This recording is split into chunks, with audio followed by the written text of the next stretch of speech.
ચોડા ડેમનું પાણી બિનજરૂરી વેડફવા બાબતે આવેદનપત્ર આપતા ગ્રામજનો. મારું નામ ધર્મેન્દ્રસિંહ હરપાલસિંહ ગોહિલ, ગામ સાંઢખાખરા.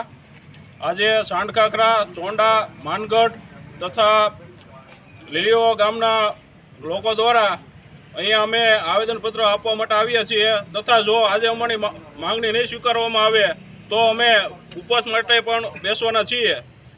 રાણપડા તથા માળિયાના અમુક અસામાજિક તત્વો દ્વારા અમારા ચોંડા ડેમને તોડીને તેની ત્યાં કેનાલ નથી છતાં પણ ખારામાં પાણીને વેડફીને લઈ જવામાં આવે છે. આ તદ્દન અજોગતું છે અને આ ન થવું જોઈએ. એટલા માટે જો આજે આવેદનપત્ર આપીએ છીએ અને જો આજે લગભગ 11:30 અમે બેસીએ છીએ અને જો અમારી માંગણી નહીં સ્વીકારવામાં આવે તો આવતીકાલે અમે રસ્તા રોકો આંદોલન પણ કરવાના છીએ. મારું નામ ગોહિલ સહદેવભાઈ, આજે કઈ બાબતથી તમે મામલતદારશ્રીને આવેદનપત્ર પાઠવવા આવ્યા? ચોંડા ગામના ચોંડા ડેમની અંદર બિનકાયદેસર પાણીનો વેડફાટ થઈ રહ્યો છે તેના બાબતે.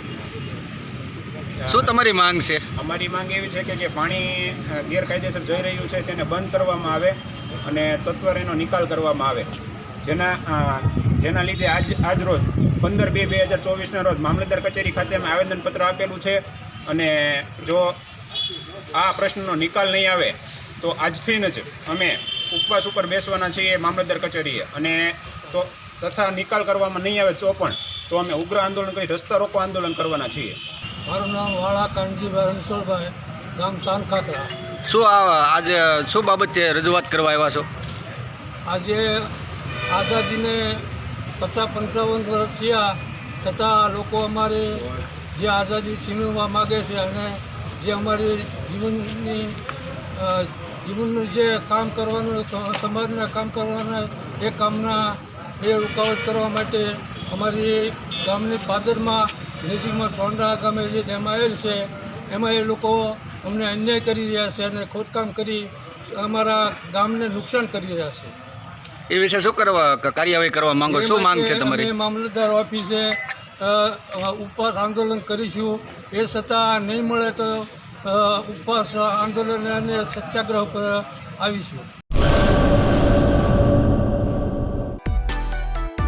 માં motor driving, safe and sure driving. Driving એ શોખ સાથે આપની મોટી જવાબદારી પણ છે.